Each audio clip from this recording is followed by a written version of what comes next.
네, 하나님 말씀 함께 봅니다. 사사기 10장 16절로 11장 11절까지의 말씀입니다. 성경에 보면 사회에서 그리고 이 세상 안에서는 소외된 사람들이었지만 하나님의 부르심을 받고 하나님께 쓰임 받아서 영웅이 된 사람들의 이야기로 가득합니다. 아브라함을 보시면 갈대아 우르라고 하는 우상이 가득한 땅에서 하나님의 부름을 받았어요. 그리고 우상을 팔아서 장사하던 아버지 밑에서 자랐던 아브라함이 믿음의 조상이 되었습니다. 요셉을 보아도요, 애굽의 종으로 팔려가서 죄수의 신분으로 감옥에 있다가 나중에 어떻게 됩니까? 총리가 됩니다. 모세를 보아도 40년간 광야에서 미디안 광야에서 양치는 목동으로 살아갑니다.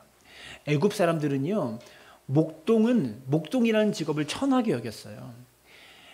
그래가지고 목축업을 하는 사람들을 천하게 여겨서 어떻게 합니까? 그 이스라엘 그 야곱의 가족들을 고센 땅에 거하게 하잖아요.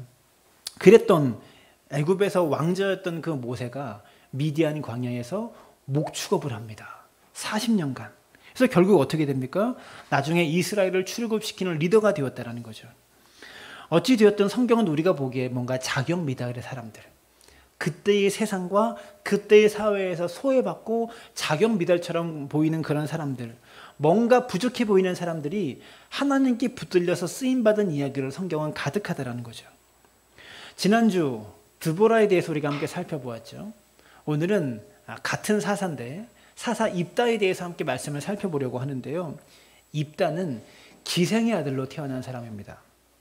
사람들이 천하게 여기고 사람들이 무시하는 기생의 아들로 태어난 입다라는 거예요.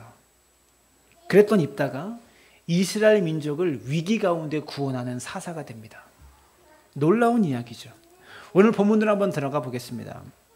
여러분, 하나님의 백성들이 하나님의 뜻에 순종하고 살면 하나님의 은혜 가운데 살 수 있다는 것, 하나님의 은혜로 잘 살 수 있다는 것이 성경의 기본적인 성경이 가르치는 스토리예요. 그러나 하나님의 백성들이 하나님을 멀리 떠나면 떠날수록 하나님의 백성들은요, 곤고한 가운데 어려운 가운데 처할 수밖에 없다라는 거죠. 이러한 삶은 우리를 지치게 만듭니다. 쓰러지게 만듭니다.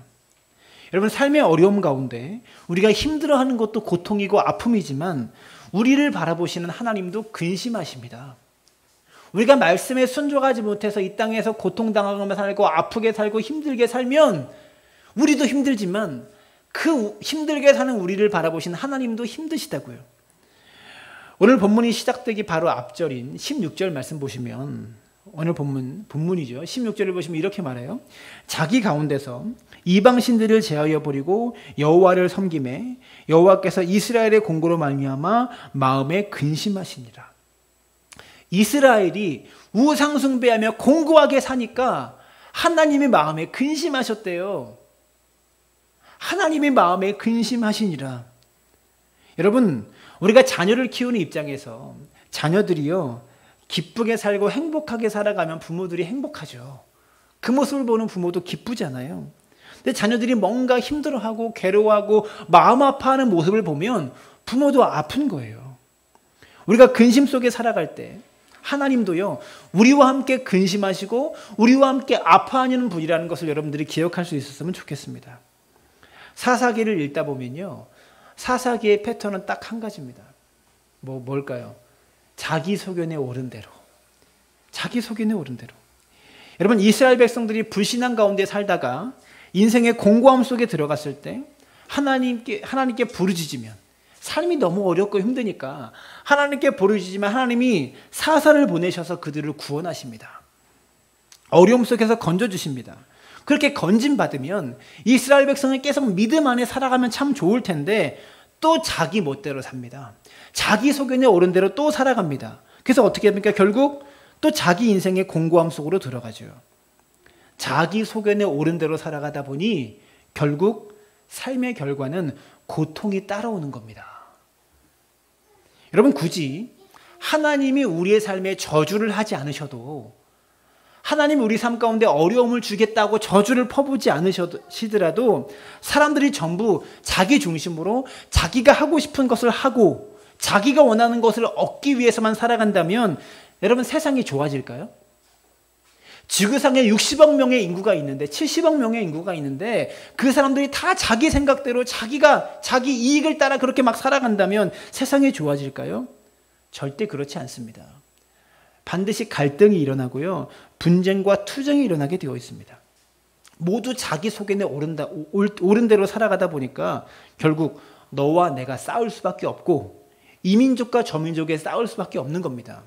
북한이 자기 속에는 옳은 대로 핵무기를 만드는 것이 이익이다라고 자꾸 그렇게 자기 속에는 옳은 대로 주장하다 보니까 우리도 북한과 싸울 수밖에 없는 거죠.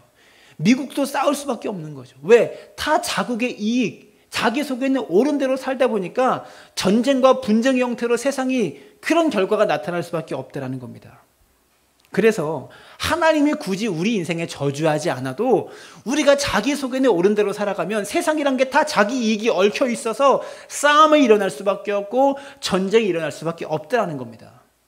금요일 때 말씀을 나눴지만 다윗이 살인죄와 간음죄 두 개의 죄를 저지른 것 같지만 결국 십계명을 다 어겼다고 말씀드렸잖아요.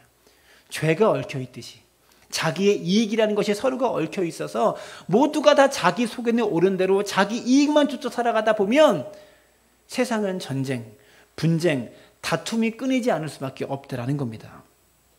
그래서 수많은 죄의 양상들이 있지만 사사기에서 하나님을 떠난 인생들이 맞이하게 되는 마지막 재앙이 무엇이냐? 그게 뭡니까? 민족 간의 전쟁이었다라는 거예요. 자기 속에는 옳은 대로 그렇게 살아가다가 최종적으로 맞이하는 결과가 무엇이었냐? 전쟁이었습니다. 사사는요, 늘 전쟁 가운데 이스라엘을 구원한 사람을 그 일을 했어요. 사사들은 하나님의 부르심을 받고 자기 속에는 옳은 대로 살아가면 만나는 것은요, 전쟁밖에 없습니다. 한번 생각해 보십시오. 부부 간에도 남편과 아내가 자기 속에는 옳은 것만 고집하다 보면 나타나는 결과가 뭡니까? 부부 싸움밖에 없어요. 부모와 자녀가 자기 속에는 옳은 것만 자꾸 고집하다 보면 나타나는 것은 부모와 자녀 사이의 갈등과 분쟁밖에 없다라는 거죠. 직장 생활을 하는 동안에도 상사와 직원들이 자기 속에는 옳은 것만 계속 주장하다 보면 나타나는 것은 갈등과 다툼밖에 없습니다. 여러분, 이것은 하나님이 우리 인생에 저주하셔서 갈등이 나타났다, 하나님이 우리 인생에 저주하셔서 전쟁이 벌어졌다, 이런 개념이 아니라 자기 속에는 옳은 대로 살아가다 보면 자기 만족과 욕심만 추구하는 인생에 맞게 되는 마지막 결론은 전쟁, 분쟁, 이게 될 수밖에 없는 거라는 것이죠.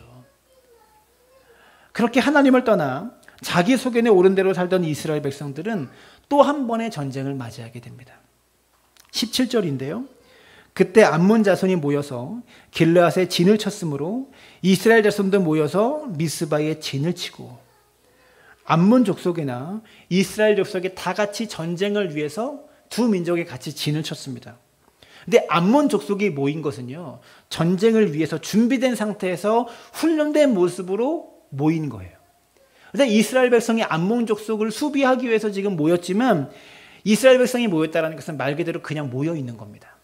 전쟁하기 위해서 모인 게 아니라 그냥 사람이 모여 있는 것밖에 안 되는 거예요. 암몬 족속이 쳐들어와서 이스라엘 백성들이 모이기는 모였지만 뭘 어떻게 해야 되는지, 이 전쟁에서 어떻게 싸워야 되는지에 대한 대책이 없었습니다. 그리고 이스라엘은 많은 지도자들을 가지고 있었지만 이런 전쟁 상황에서 리더십을 발휘할 만한 지도자가 없었다라는 거죠. 그래서 18절은 이렇게 말합니다. 길르앗 백성과 방백들이 서로 이르되 누가 먼저 나가서 암몬 자손과 싸움을 시작하랴. 그가 길르앗 모든 주민의 머리가 되리라 하니라. 도대체 누가 이 전쟁 속에서 우리를 이끌어줄 수 있느냐, 누가 앞장서서 이 전쟁에 나서줄 수 있느냐, 그런 사람만 있다면 우리는 그를 이 나라의 지도자로, 우리 족속의 지도자로 삼겠다. 이스라엘이 이렇게 말하고 있는 거예요. 지금 암몬의 식민지가 될, 전쟁에서 져서 식민지가 될 절체절명의 위기가 생기니까 이 전쟁의 상황에서 누가 우리를 이끌어줄 수 있느냐, 이 전쟁에서 우리를 구원하기만 하면 우리가 그를 이 나라의 지도자로 삼겠다라고 말하고 있다는 거죠. 이쯤 되면 조금 용기 있는 사람이라면 나서야 되는 것 아닙니까? 그런데 아무도 감히 나서지를 않습니다. 전쟁을 하려고 나가지를 않아요. 당시 이스라엘 안에는 방백들이라고 일컬어지는 지도자들이 있었습니다. 그럼에도 불구하고 이 위기 상황에서 어느 누구 하나 이 전쟁을 책임지거나 이끌어갈 사람이 없었다는 것, 그게 이스라엘 민족이 처한 상황이었습니다. 지도자이긴 하지만 그 지도자가 앞서서 나가 싸울 의향도 없고 능력도 없는 지도자들, 자리는 차지하고 있지만 어떤 위치나 직분은 차지하고 있지만 자기 역할을 하고 있지 못하는 사람들, 이게 바로 하나님을 떠나 자기 속에는 옳은 대로 살아갈 때 나타나는 결과라는 겁니다. 오늘 입다의 출생 배경이 바로 그런 배경입니다. 남자와 여자가 자기 속에는 옳은 대로 살아가다가 낳은 아들의 이름이 입다였습니다. 길르앗이라는 이름을 가지고 있는 아버지가 기생과의 하룻밤을 통해서 낳은 아들이 입다였다라는 거예요. 여러 가지 정황으로 미루어 볼 때 입다의 아버지 길르앗은 이스라엘 사회 안에서 매우 유력한 사람이었던 것 같아요. 그런데 길르앗이 본처도 아니고 후처도 아니고 거리의 여인이라고 할 수 있는 기생을 통해서 아들을 낳았습니다. 그 아들이 입다였어요. 11장 2절을 보면 이렇게 말합니다. 길르앗의 아내도 그의 아들들을 낳았더라. 그러니까 길르앗이라는 이 입다의 아버지의 다른 아내들도 아들들을 낳은 거예요. 여러 아들들을.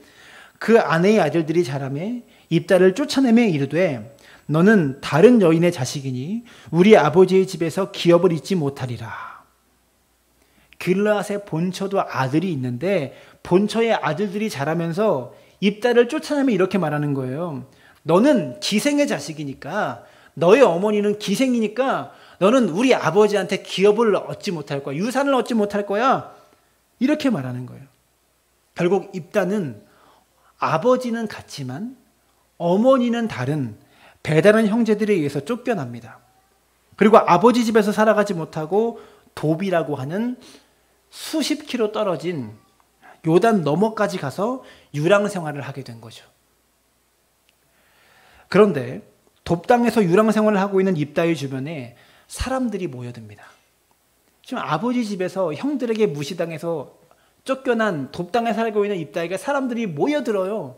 마치 다윗에게 사람들이 모여들었던 것처럼 동굴 속에 아둘람 굴에 숨어있는 다윗에게 환난당한 자, 빚진 자 이런 사람들이 모여들었던 것처럼 돕 땅에 거주하고 있는 입다에게 사람들이 모여들어요.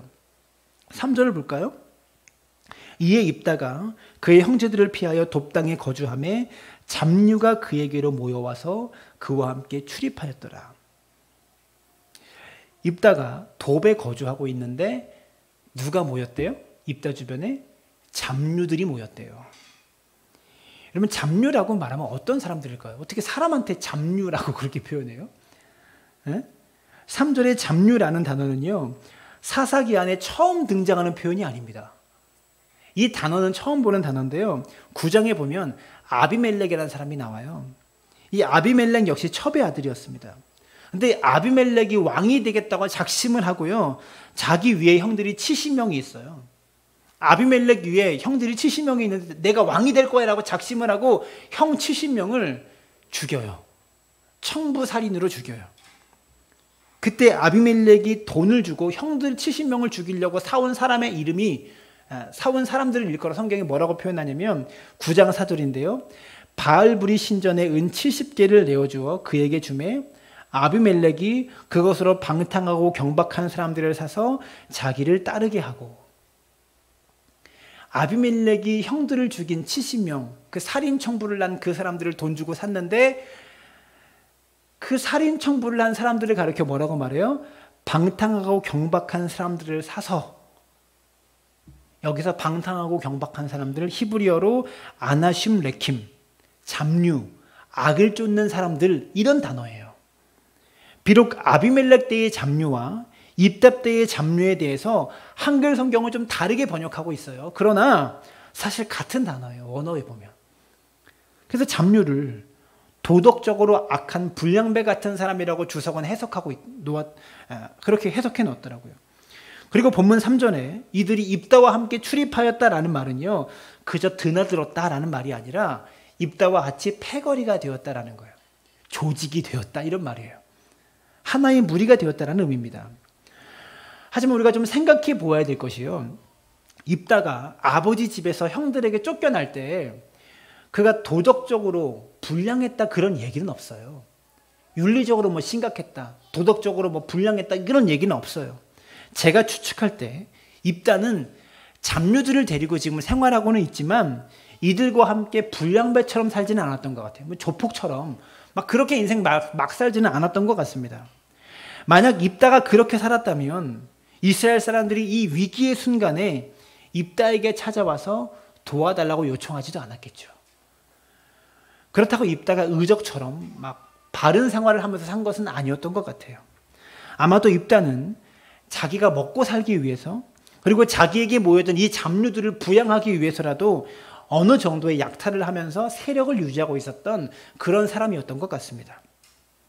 그리고 11장 1절을 보면 입다는 그렇게 도망가고 쫓겨난 자리에서 큰 용사라고 불려질 만큼 유력한 자로 자라나고 있었다라는 거죠.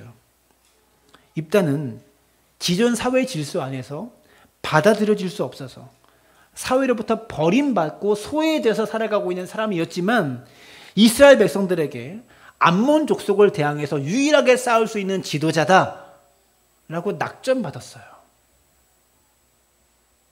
길앗의 장로들은요, 자기 민족 안에서 자기 민족의 지도자들 안에서 이 전쟁을 책임질 리더를 찾다가 도저히 찾을 수가 없어서 자기들을 쫓아낸 입다에게 찾아가서 그를 데려오게 된 겁니다. 이 전쟁을 맡아서 싸워달라고. 11장 6절을 보면 입다에게 이르되 우리가 암몬 자손과 싸우려 하니 당신은 와서 우리의 장관이 되라. 여기서 장관이라는 단어는요, 전쟁 상황에서만 지휘관이 되어달라는 거예요. 우리가 말하는 뭐 무슨 우리나라 직분의 장관들이 있잖아요. 우리나라 직책의 장관들, 그런 게 아니라 이 전쟁만 딱 맡아서 싸워달라는 그런 의미예요. 전쟁 상황에서만 우리의 지휘관이 되어달라는 거죠. 그래서 길앗 장로들은 입다를 이 전쟁 상황에서는 꼭 필요한 리더로 인정은 했지만 입다를, 기생 출신의 입다를 자기들의 지도자로 받아들이기는 싫었고요. 단순히 이 전쟁의 지휘관 역할만 감당해 주기를 바랬던 거죠, 처음에는.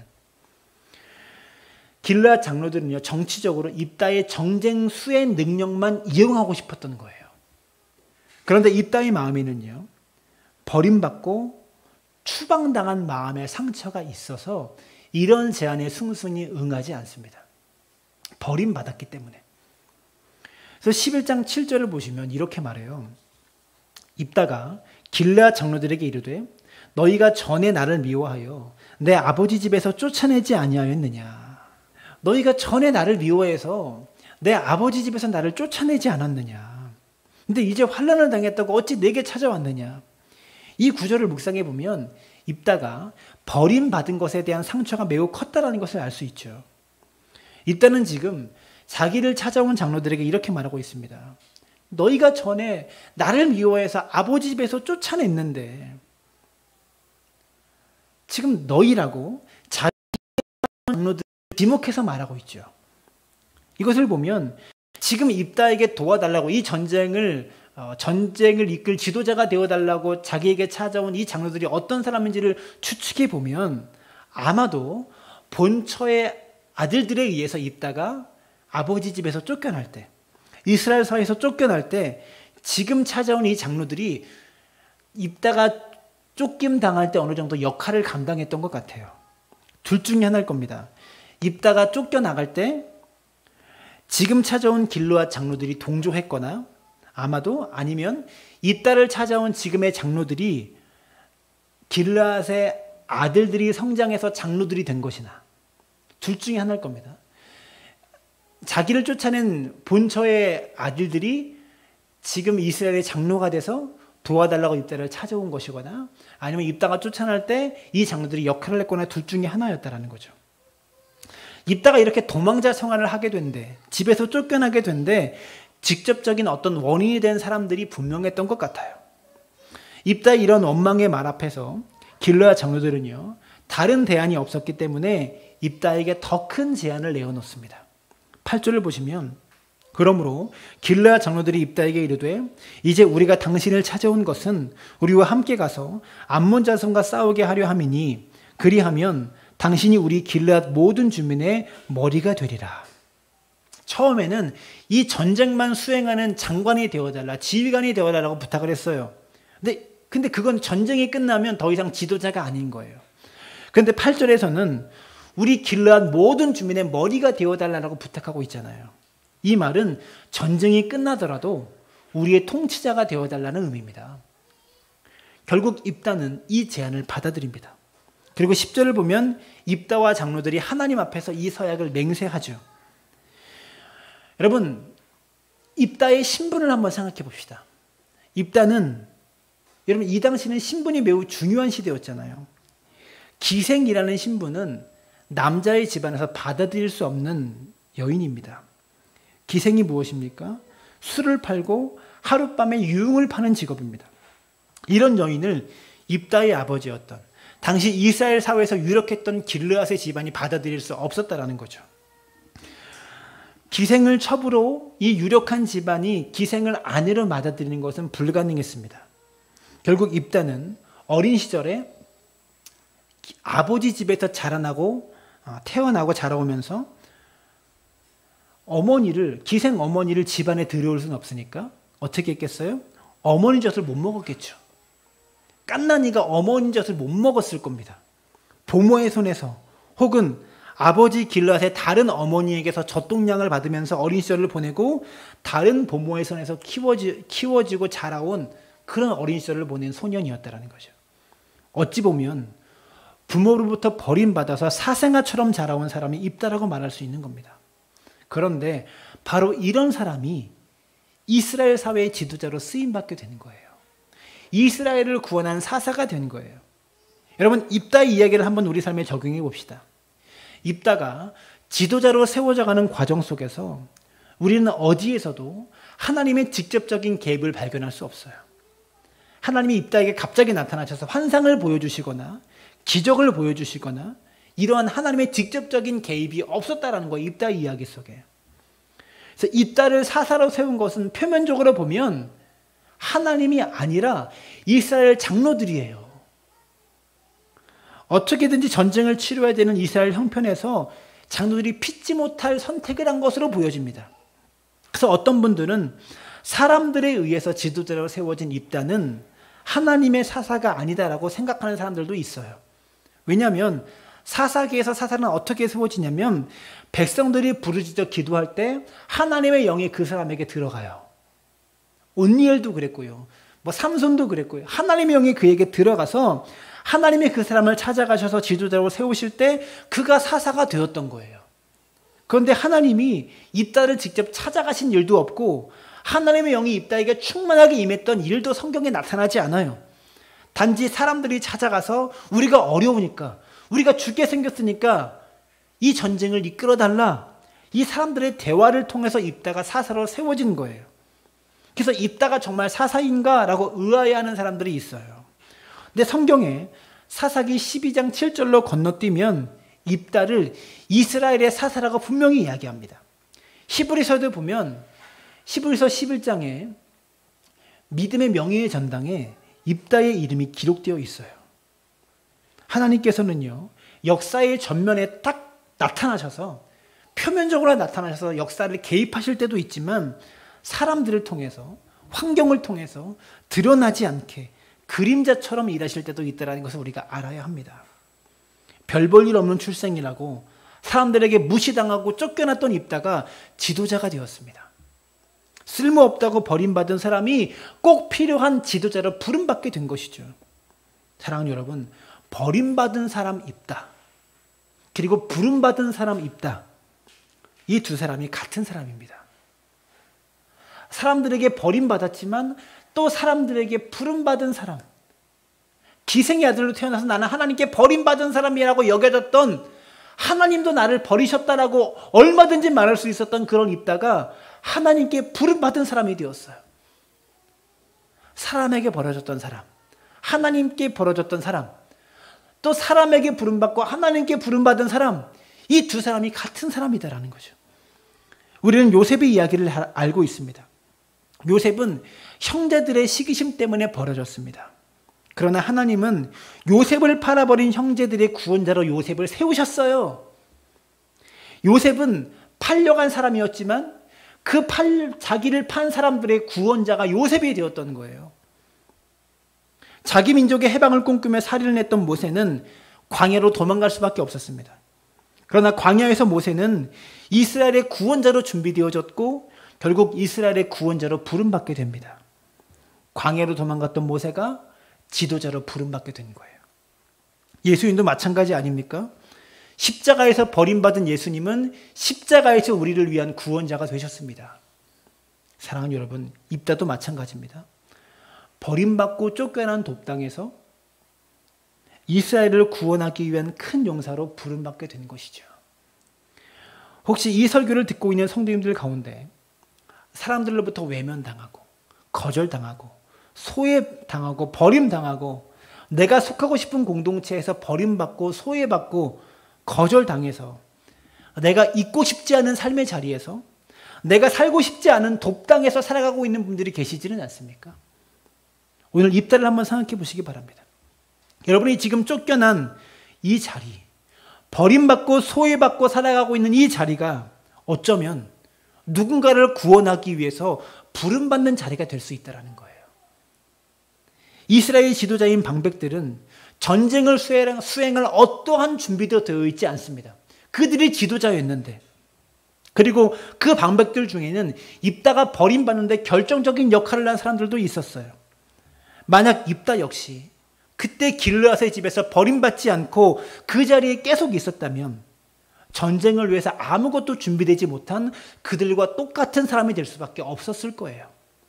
그런데 입다는 쫓겨났기 때문에, 버림받고 소외돼서 그 돕당에서 홀로 살아야만 했기 때문에, 그리고 살아남아야만 했기 때문에 그에게 잡류들이 모여들었고, 그리고 그들을 이끌고 살아가야 했기 때문에 거기서 전투를 경험하게 되고 큰 용사로 준비될 수 있었다는 것이죠.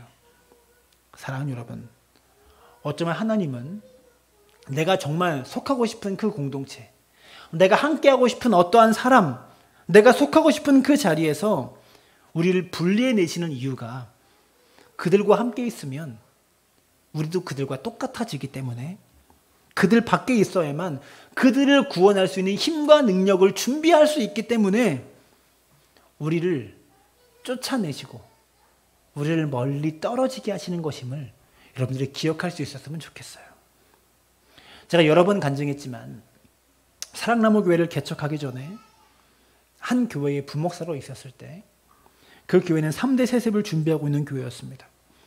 원로 목사가 사위에게 교회를 세습했고 이번은 아들에게 교회를 3대째 담임 목사로 준비하고 있는 교회였습니다. 그 교회 부목사로 있으면서 그 일을 하기 위해서 준비하는 작업들을 제가 했어야 하는 위치에 있었죠. 저는 그 일에 동참할 수 없다고 선언을 했고, 그래서 교회에 부임한 지 4개월 만에, 정확하게는 석 달 며칠 만에 그 교회에서 쫓겨나게 되었습니다. 그때가 제일 힘든 시기였다고 제가 여러 번 간증을 말씀드렸습니다. 그런데 그곳에서 제가 버림받았기 때문에 지금 사랑나무 교회 담임 목사로 부름받을 수 있었던 거예요. 여러분, 누군가에게, 그리고 어떤 공동체에서 또 어떤 사람에게 버림받은 일이 그리 나쁜 일만은 아닐 수 있다는 것을 여러분들이 아셨으면 좋겠어요. 내가 누구에게 버림받았어. 내가 어느 공동체에서 쫓겨났어. 내가 어디서 함께 할 수 없대. 그게 여러분에게 결코 나쁜 일만은 아닐 수 있다는 거예요. 입다가 버림받았던 것은 그가 어찌할 수 없는 그의 출신 배경 때문이었습니다.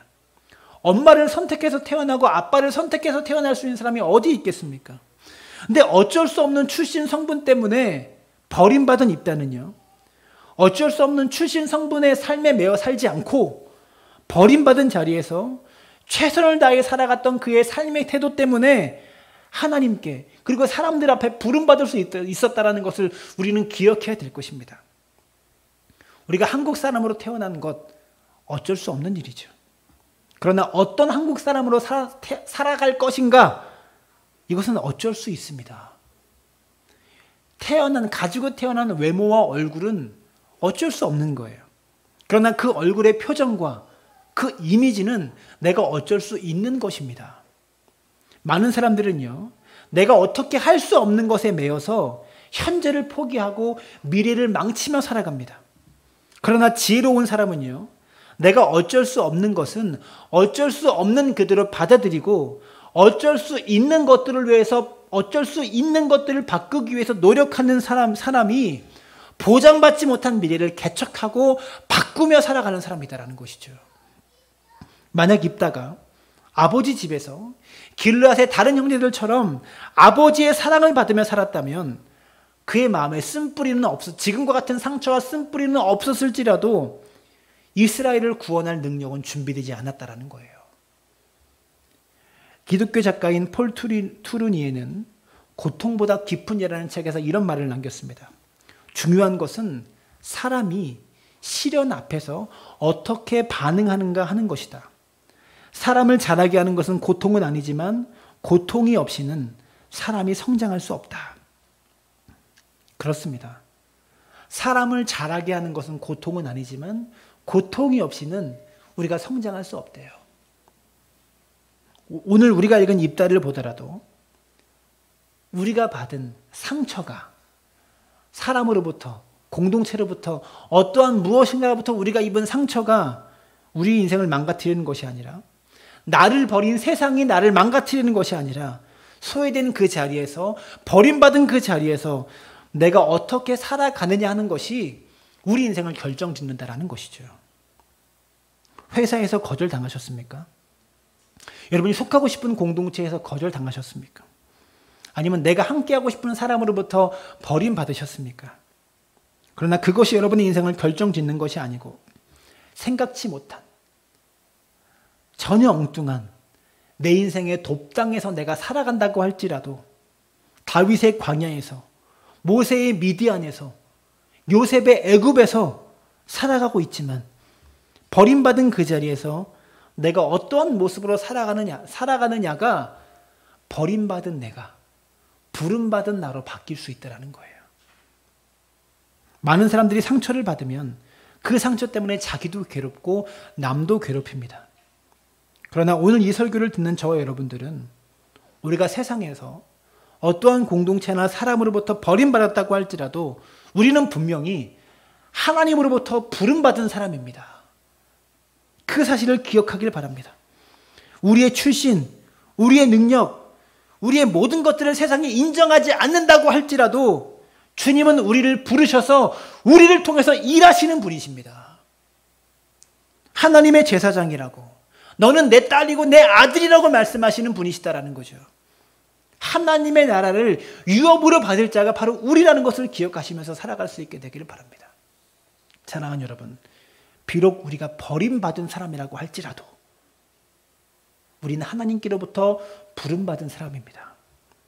혹시 이 자리에 계신 성도님들 가운데 내가 어찌할 수 없는 이유 때문에 세상으로부터 버림받았다고 상처투성이로 살아가고 계시는 분이 계시다면 오늘 이 설교를 통해 여러분은 버림받은 사람이 아니라 부름받은 사람이라는 것을 깨닫고 그 버림받은 것 때문에 나를 버린 그 사람들을 구원할 수 있는, 나를 버린 그 공동체를 살릴 수 있는 구원자로 언젠가 우리가 부름받을 수 있다는 것을 깨닫고 주어진 그 자리에서 주님의 영광을 드러낼 수 있는 사람으로 성장해 갈 수 있게 되기를 주님의 이름으로 축원합니다.